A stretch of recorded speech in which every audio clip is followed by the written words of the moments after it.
উক্ত যোগ্য অনুষ্ঠানকে সুসম্পন্ন করার জন্য হাতি, ঘোড়া, গাভী, সোনা, মুক্তা, পানি প্রভৃতি অনেক অনেক দামি দামি বস্তু ব্রাহ্মণ মুনি ঋষিদের দান করে এবং এই রাজযজ্ঞকে সুসম্পন্ন করে এদিকে তৃতীয় পাণ্ডব অর্জুনের মনে এই অহংকার জন্ম নেই যে তার দাদা মহারাজ যুধিষ্ঠিরের মতো দানী রাজা এই জগতে আর কেউ নেই।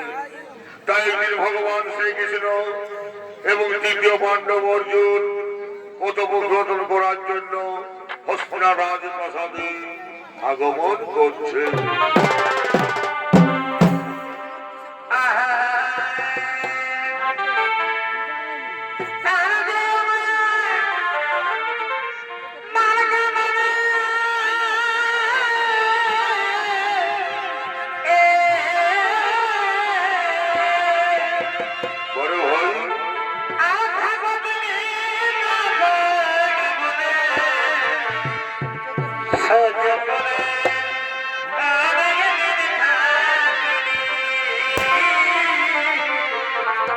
अच्छा अच्छा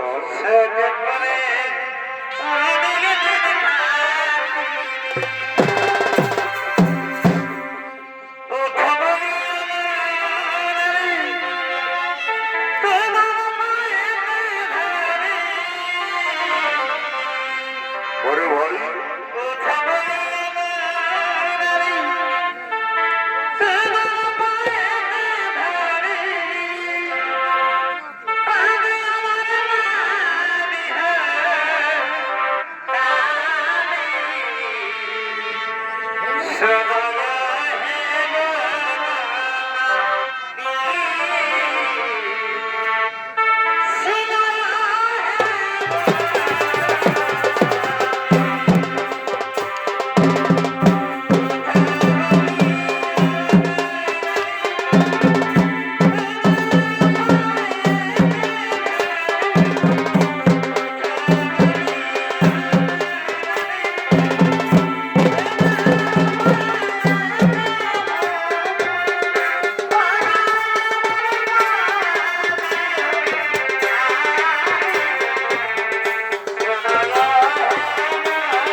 আজ তোমার মনে তো খুবই আনন্দিত কেন? তোমাকে দেখে মনে হচ্ছে কুরুক্ষেত্র যুদ্ধের পর আমি তোমাকে এত আনন্দিত মন হতে কোনোদিন দেখিনি। তাই বলো অর্জুন, তোমার মনে তো খুবই আনন্দিত কেন?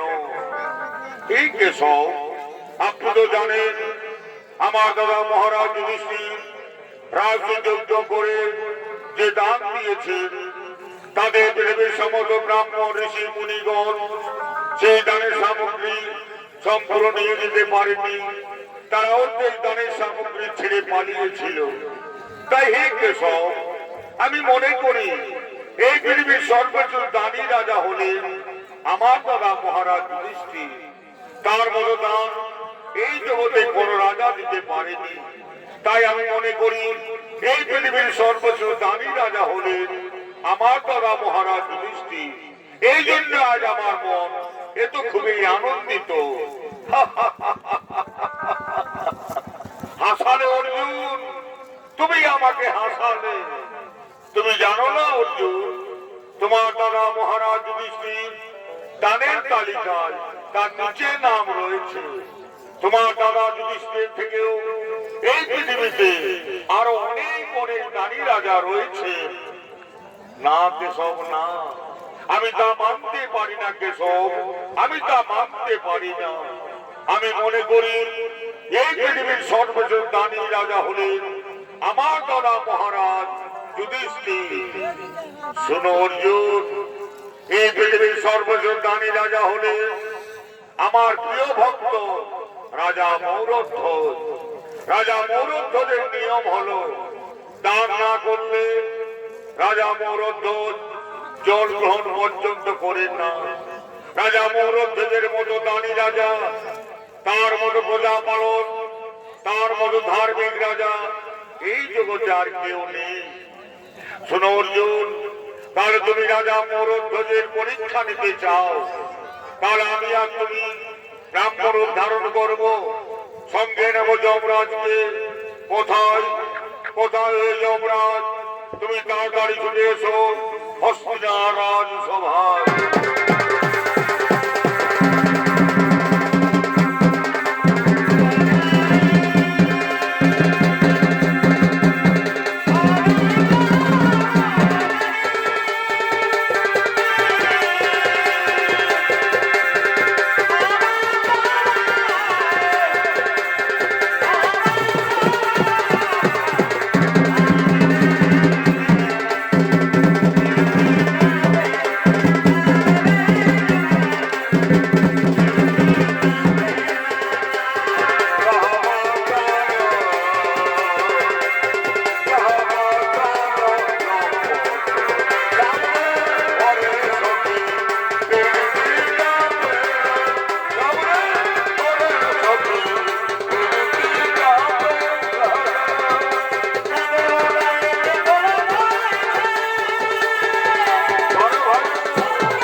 আমার শত সহস্র প্রণাম। বলুন প্রভু, কি জন্য আপনি আমাকে হস্তিনারাজ সভায় ডেকেছেন প্রভু?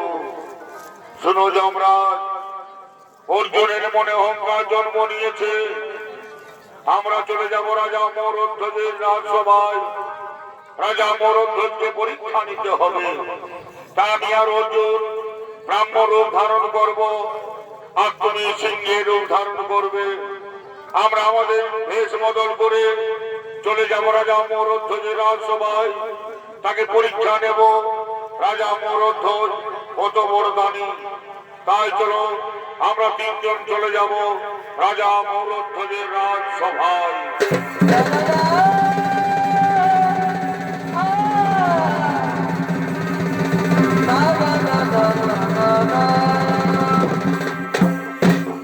এদিকে ভগবান শ্রীকৃষ্ণ অর্জুন ব্রাহ্মরূপ ধারণ করলেন এবং যমরাজ সিংহের রূপ ধারণ করে চলে গেলেন রাজা মরধ্বজের রাজসভায়।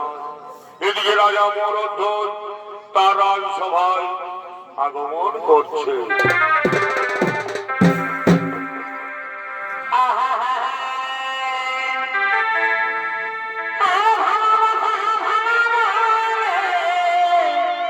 আচ্ছা আচ্ছা,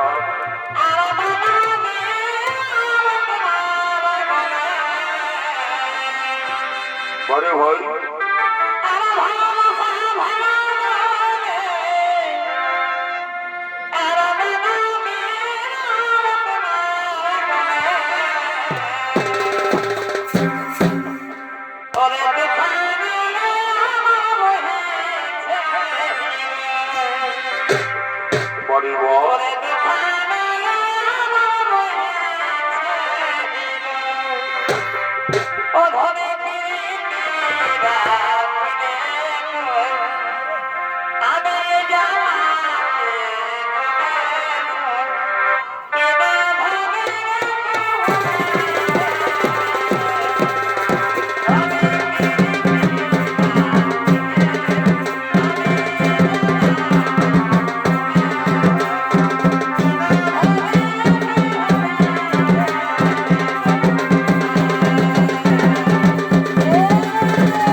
রাজা মরধ্বজ তার রাজসভায় আগমন করেছে। আরে রাজা মরধ্বজের ভূমিকায় ছৌনৃত্য দেখাবেন আপনাদের আলোচিত মহানবীর মঞ্চে। আপনাদের সকলতে সুপরিচিত এই তরুণ শিল্পী ওস্তাদ প্রদ্যুম্ন কুমার মাহাতো।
তোমরা তাড়াতাড়ি এসো আমার রাজসভায়।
আজ আনন্দ উৎসবের দিনে রাজসভায় তোমরা রানীকে ডেকে নিয়ে এসো, আমরা সকলে মিলে আনন্দ উৎসব করব।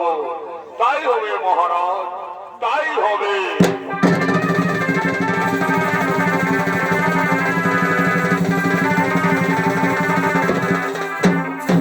এদিকে রাজা মৌরধ্বজ এবং তার মন্ত্রী সেনাপতিগণ রাজসভায় উপবেশন করেছে। এদিকে তার রানীগণ রাজসভায় আগমন করছে।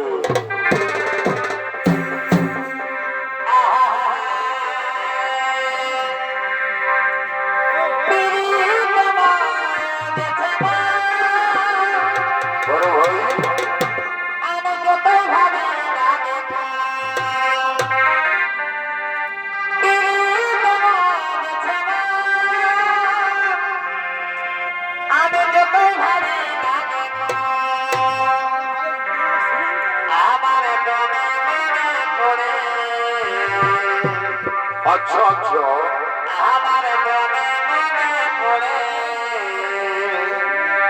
নতুন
আসুন আসুন ব্রাহ্মণগণ, আপনারা আমার অতিথি, আসুন আসন গ্রহণ করুন। বলুন ব্রাহ্মণগণ, কিবা হেতু আপনারা আমার রাজসভায় আগমন করেছেন? শুনো রাজা, আমরা 7 দিন তীর্থ ভ্রমণ করেছি, আমরা খুবই ক্ষুধার্ত। আমরা শুনেছি আপনি নাকি মহাদানী, আপনি নাকি দান না করলে জল গ্রহণ পর্যন্ত করেন না। তা আপনার রাজসভায় আমরা কিছু দান চাইতে এসেছি মহারাজ। বলুন বলুন ব্রাহ্মণগণ, কি দান পেলে আপনারা আমার কাছে আনন্দিত হবে? শোনো রাজা, আমরা প্রথমে কাউকে বিশ্বাস করতে পারি না। তুমি প্রথমে প্রতিজ্ঞা করে বলো, আমরা তোমার কাছে যা দান চাইব তুমি আমাদেরকে সঙ্গে সঙ্গে সেই দান পরিবেশন করবে। হে হে ব্রাহ্মণগণ, আমি আমার রাজসভায় দাঁড়িয়ে প্রতিজ্ঞা করে বলছি, আপনারা আমার কাছে যা দান চাইবে আমি আপনাদেরকে সঙ্গে সঙ্গে সেই দান পরিবেশন করব। তাই বলুন ব্রাহ্মণগণ, আপনারা কি দান পেলে আমার কাছে আনন্দিত হবে? শুনো রাজা, তুমি দেখেছ আমাদের সিংহটি 7 দিন কিচ্ছু খাবার খায়নি। তাই তুমি প্রথমে আমাদের সিংহের খাবারের ব্যবস্থা করো, তারপর তুমি আমাদের খাবারের ব্যবস্থা করবে। হে হে ব্রাহ্মণগণ, আপনারা কোনো চিন্তা করবেন না, আপনাদের সিংহের জন্য আমি সঙ্গে সঙ্গে খাবারের ব্যবস্থা করছি। আপনারা আসুন, আসন গ্রহণ করুন। শুনো রাজা, আমাদের সিংহ অন্যান্য সিংহের ন্যায় মাংসাহারী। আমাদের সিংহ জন্য তুমি মাংসের ব্যবস্থা করো রাজা, আমাদের সিংহের জন্য তুমি মাংসের ব্যবস্থা করো। তাই হবে, তাই হবে ব্রাহ্মণগণ, আপনাদের সিংহের জন্য আমি সঙ্গে সঙ্গে মাংসের ব্যবস্থা করছি। আপনারা বসুন, আপনারা কোনো চিন্তা করবেন না। শুনো রাজা, তাই তুমি বলো, আমাদের সিংহের জন্য তুমি কি পশু হত্যা করবে নাকি তোমার প্রজাদেরকে তুমি হত্যা করবে? না না ব্রাহ্মণগণ, আমি পশু হত্যা করব না। পশু হত্যা মহাপাপ। আমি আমার প্রজাদেরকে হত্যা করব না, কারণ আমার প্রজা আমার পুত্র তুল্য। আমি আমার প্রজাদেরকে হত্যা করব না। তাহলে বলো রাজা, তুমি কেমন করে আমাদের সিংহকে মাংস খাবার পরিবেশন করবে? তাই তুমি বলো, কেমন করে তুমি আমাদের সিংহকে মাংস খাবারের ব্যবস্থা করবে? ওগো ব্রাহ্মণগণ, আমি আমার নিজের দেহের মাংস কেটে আপনাদের সিংহকে খাবার পরিবেশন করব। আপনার চিন্তা করবেন না। শুনো রাজা, তুমি বৃদ্ধ রাজা, তোমার মাংস আমাদের সিংহ খেতে পারবে না। আমাদের সিংহ খাবে শিশুর মাংস। তাই তুমি শিশুর মাংসের আয়োজন করো রাজা। হায় ভগবান,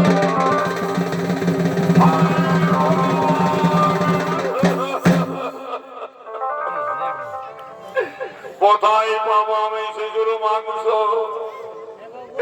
আমি কোথায় পাবো শিশুর মাংস? শুনো রাজা, তোমার একমাত্র সন্তান তাম্রধ্বজ রয়েছে। তাম্রধ্বজকে তুমি হত্যা করে তার যোগে খন্ড খন্ড করে তুমি আমাদের সিংহকে খাবার পরিবেশন করতে পারো। হায় ভগবান,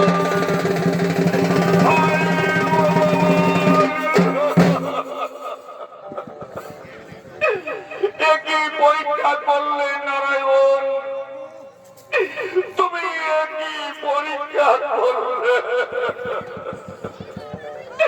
আমার একমাত্র সন্তান তাম্রধ্বজ, যার বয়স মাত্র 6 বছর, তাকে হত্যা করে তাকে হত্যা করে সিংহকে খাবার পরিবেশন করতে হবে। একই তুমি চলনা করলে প্রভু নারায়ণ, একই তুমি চলনা করলে নারায়ণ। রানী, রানী, তুমি শুনেছ রানী, তুমি শুনেছ রানী। হে রাজা, আজ আমি সকলে শুনেছি আমাদের রাজসভায় ব্রাহ্মণ গণ অতিথি তাদের সিংহ খাবে, আমাদের একমাত্র সন্তান তাম্রধ্বজের দেহের মাংস। তুমি কেঁদো না রাজা, তুমি কেঁদো না, তুমি কেঁদো না রাজা, তুমি কেঁদো না। শাস্ত্রে বলে রাজা, নারীদের ধর্মই হলো তার স্বামীর ধর্ম রক্ষা করা। তা আপনার ধর্মের কাছে বিচার পুত্র আমার, আপনার ধর্মের কাছে বিচার তাম্রধ্বজ আমার। আমি পারবো রাজা, আমি আমার নিজের সন্তানকে নিজের হাতে বলি দেব রাজা, আমি নিজের হাতে বলি দেব। হে ভগবান, আমি যদি আমার একটি পুত্র সন্তান হারিয়ে যাই, তবে আমি শত শত পুত্রের মা হতে পারবো রাজা, আমি শত শত পুত্রের মা হতে পারবো। কিন্তু তোমার যদি একবার ধর্ম চলে যায়, তবে তো তোমার ধর্ম কোনদিন ফিরে আসবে না রাজা, তোমার ধর্ম কোনদিন ফিরে আসবে না। তাম্রধ্বজ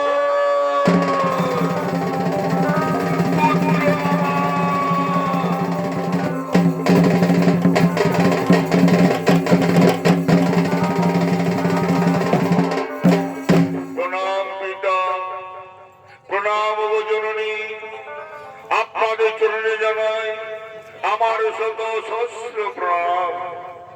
বলুন পিতা, বলুন গো মাতা, কি জন্য আপনারা আমাকে অসময়ে রাজসভায় ডেকেছেন? ওরে পুত্র, ওরে তাম্রধ্বজ, আজ তোর পিতা মাতা ধর্ম সংকটে পড়েছে রে পুত্র, তোর পিতা মাতা ধর্ম সংকটে পড়েছে। তুই কি পারবি, তুই কি পারবি তোর পিতা মাতা ধর্ম রক্ষা করতে? তুই কি পারবি তোর পিতা মাতা ধর্ম রক্ষা করতে? হে পিতা, হে মাতা, পুত্র হয়ে জন্ম নিয়ে পুত্রের কর্তব্য হলো তার পিতা মাতা ধর্ম রক্ষা করা। যে পুত্র সন্তান জন্ম নিয়ে পিতা মাতা ধর্ম রক্ষা করতে পারে না, সে পুত্র নয় পিতা, সে পুত্র নয়। তা আমি আমার পিতা মাতা ধর্ম রক্ষা করতে আমি হাসতে হাসতে জীবন দেব পিতা, আমি হাসতে হাসতে জীবন দেব মাতা।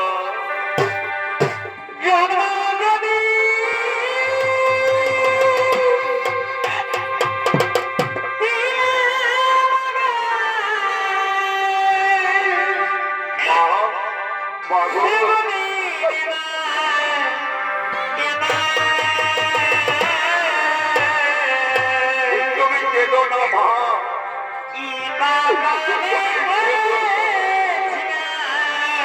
মাগো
ধরস্র শিরচ্ছেদ করো তাম্র ধ্বজের মুন্ড।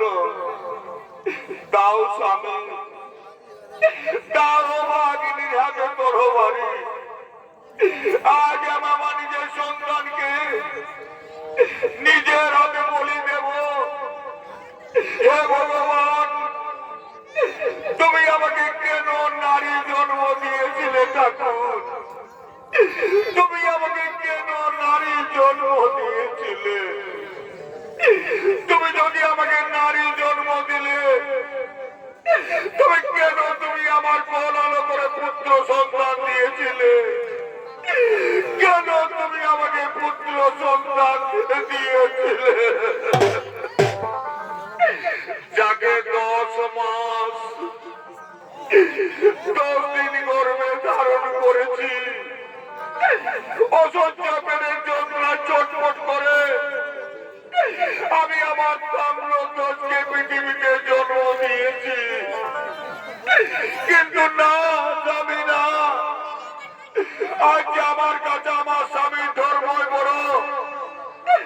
তাই আমি আমার স্বামীর ধর্ম রক্ষা করতে আমি আমার নিজের সন্তানকে বলি দেব।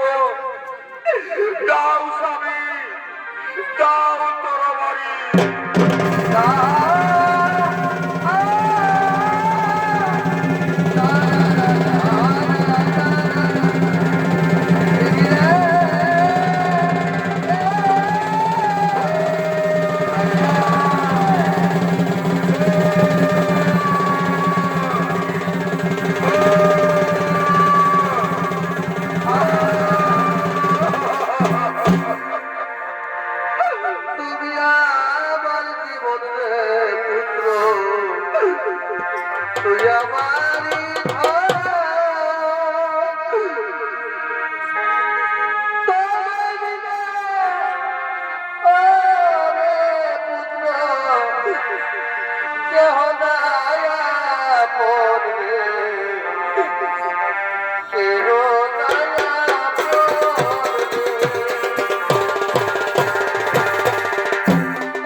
তোমার কাছে এনে দিয়েছি, এইবার তুমি আমার পুত্রের মাংস খেয়ে নাও, এইবার তুমি আমার পুত্রের মাংস খেয়ে নাও।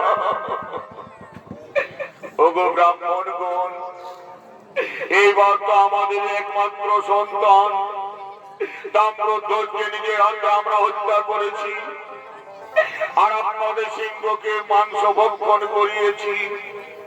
এইবার আপনারা আমার খেয়ে সেবা গ্রহণ করুন মহারাজ, আর আমাকে আপনারা ধর্ম থেকে মুক্ত করে দিন, আমাকে আপনারা ধর্ম থেকে মুক্ত করে দিন।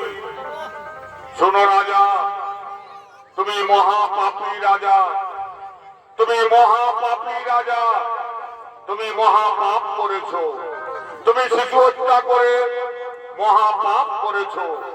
তাই পাপীর গৃহে আমরা সেবা গ্রহণ করবো না, আমরা পাপীর গৃহে সেবা গ্রহণ করবো না। ওগো ব্রাহ্মণগণ, আপনারাই তো বলেছিলেন আমাকে শিশু হত্যা করতে, আপনাদের তো আদেশে আমি আমার একমাত্র সন্তান তাম্রধ্বজ হত্যা করেছি। তবে কেন আপনারা আমার কাছে সেবা গ্রহণ করবেন না?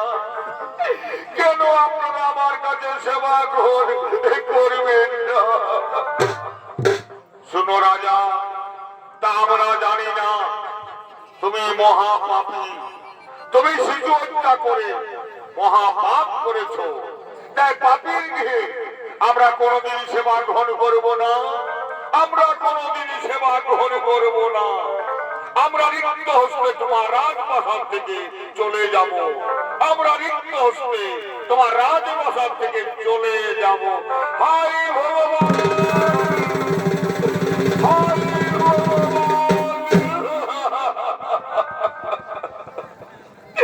ওগো প্রভু নারায়ণ, আমার রাজপ্রাসাদ থেকে যদি ব্রাহ্মণগণ রিক্ত হস্তে বাড়ি ফিরে যান, তবে তো আমি পৃথিবীর সর্বোচ্চ পাপী হয়ে যাব। ভগবান, আপনি আমাকে দিশা দেখান প্রভু, আমি এখন কি করি নারায়ণ, আমি এখন কি করি প্রভু?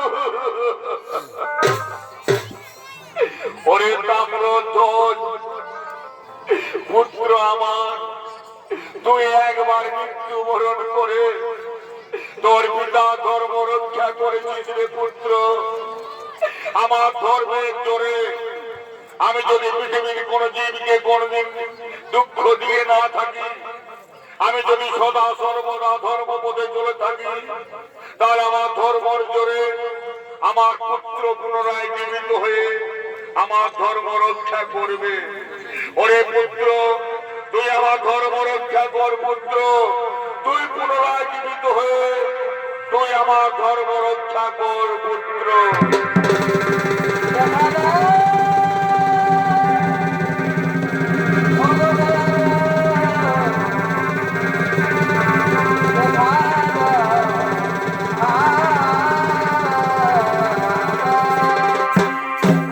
শান্ত হও, শান্ত রাজা মৌরধ্বজ, শান্ত হও তুমি। এই দেখো তোমার পুত্র তাম্রধ্বজ, তার কিচ্ছু হয়নি, সে আমার ছলনায় এবং তোমার ধর্মের জোরে পুনরায় জীবিত হয়ে এসেছে। যারে তাম্রধ্বজ, তুই তোর পিতা মাতার কাছে চলে যা। আইরে আইরে আমার পুত্র, আমাদের বুকে আয় বাবা, আমাদের বুকে আয়। শোনো রাজা, একদিন অর্জুনের মনে অহংকার জন্ম নিয়েছিল যে তার দাদা মহারাজ যুধিষ্ঠিরের মতো দানী রাজা এই জগতে আর কেউ নেই। তাই অর্জুনের অহংকার ভঙ্গ করতে আমি আর অর্জুন ব্রাহ্ম রূপ ধারণ করেছিলাম।